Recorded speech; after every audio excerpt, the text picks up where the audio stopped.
Hi, my name is Bjork, and our role is to serve as the independent investment fiduciary advisor to your organization's workplace retirement savings program.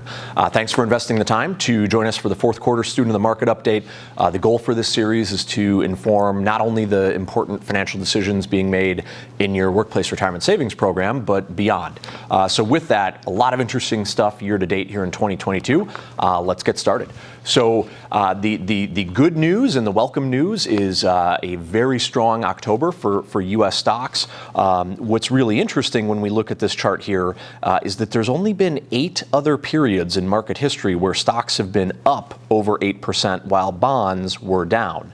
And what's really interesting, if we look at this chart over on the right-hand side, is if we look that, in these previous historical periods, certainly not all, but if we look on average at where U.S. stocks ended up 1 year later, they ended up over 19%. So really interesting to see if that holds up for this cycle, but welcome news for investors after a tough year to date. So speaking of that tough year to date, let's look at beyond stocks and bonds. Let's look at, broadly, if we use Morningstar's categories, mutual fund categories and asset classes, of which they track 112, 105 of them have been down year to date. So that's 94% of asset classes have been down year to date. So what does history show us has happened after similar periods?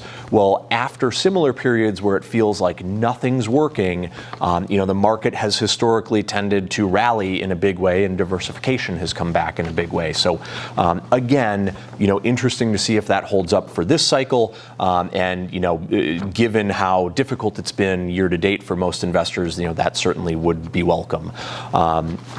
So this next chart is a new one, and we put this in to look at hopefully visually answering the question, where do market returns shake out, and hopefully to answer the question, why do we stay invested?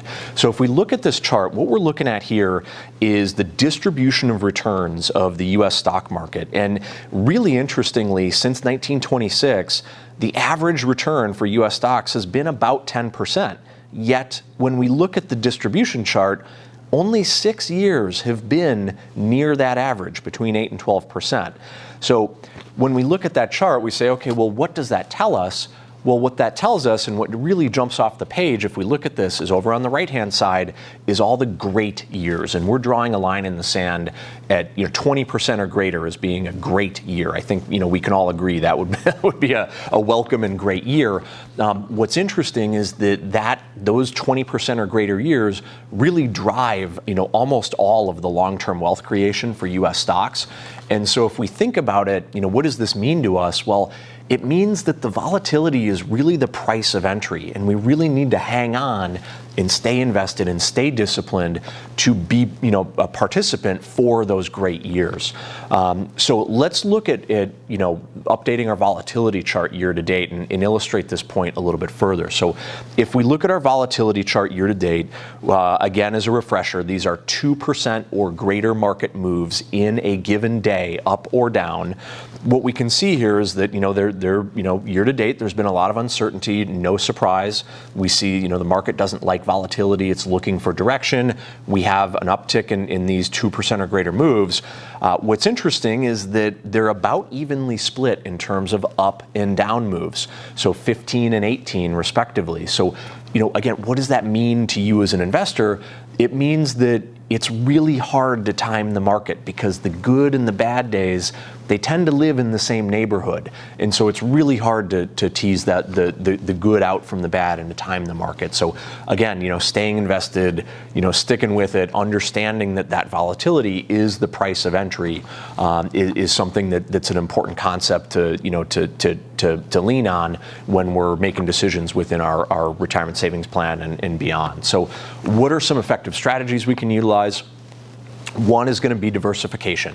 We've talked about diversification, previously. We've looked at this slide previously, but it's important to reinforce that diversification never feels good, right? When we compare ourselves to the S&P and it's rallying, we tend to trail. When the markets are off and down, we still tend to lose money. And the big takeaway here is really winning more by losing less. And if we compare ourselves to the full octane S&P 500, we see that the diversified strategy as represented by a traditional 60-40 portfolio here does end up or has ended up in a better place over these time periods. And so just important to reinforce that diversification is one of the strategies we can use to combat that market volatility, to be an effective market participant over long periods of time, even though year to date it feels like none of it's working, right? So let's shift gears and let's talk about the R word, right, or recession. You're going to hear about it in the news cycle. Are we in one? Will we be in one? And so it's a highly politicized topic. A lot of it depends on whose data and whose definition you're looking at. So our goal here is let's look more objectively at this question. So when we look at recessions, and if we look on the left-hand side of the chart, what we're doing here is we're looking at the 3-month Treasury bill interest rate or shorter-term interest rates versus long-term interest rates. And really what we're looking at is what nerds like me call an inversion, right? So we're looking at the 3-month T-bill being higher than the 10-year T-bill. And when we see that red line go negative, right, when it goes negative, we see that the gray bar historically tends to follow shortly thereafter. So the gray bar being a recessionary period. So, we do have some indicators flashing red, for the potential for a recession. So, what does that mean? Well, let's look at the right-hand side of the chart. What asset classes a year later have done well and have performed strongly? We see that bonds have tended to lead the way. But important news is that, if we take a longer-term view of the markets in general and what recessionary periods have meant, let's look at this same slide that we've looked at previously. $10,000 invested in 1926. We see that even with the current, 20+% correction, we have over $10.7 million. And so important to have that perspective. And what we've also done on this slide is we, new to this edition, we've updated the recessionary periods shown in the yellow bars overlaying the market return. And what we can see is a few takeaways, right? One is that markets in bear markets in recessions don't always go hand in hand. Often, but not always. Another big takeaway as an investor is that there comes a point in many of these recessionary periods where the market looks past the near term and looks at the longer term fundamentals and starts to rally in the recession. And so going back to our previous point where the good days and the bad days often live in the same neighborhood, no one's going to come out and ring a bell that says, hey, it's safe to invest and, get back in the market, right? That's why staying invested, staying disciplined, having a plan, all of these things have been very important in terms of being effective at driving long-term wealth creation. So hopefully a little bit of perspective when it comes to recessions and market returns to help you tune out some of the current news cycle and have a longer-term view. So with that, speaking of the news cycle and midterm elections specifically, thankfully we have those in the rearview mirror. What does that mean for you as an investor? So quick refresher, let's look at the U.S. stocks across election cycles. We can see that in midterm election years, historically U.S. stocks have been very sluggish for the first 3 quarters of the year, this year being no exception, and that historically the fourth quarter is strong in midterm election years for U.S. stocks. So that'll be interesting to see if that plays out this year. But again, what does that mean for you as an investor? And in terms of the election results, the short answer is not much, right? So let's look at a slide here to illustrate that point. And what we're looking at is stock performance by sector by presidential administration. And let's focus in here on the middle of the chart where we look at the Trump and the Obama administrations, 2 administrations that could not be more different from a policy standpoint or stylistically.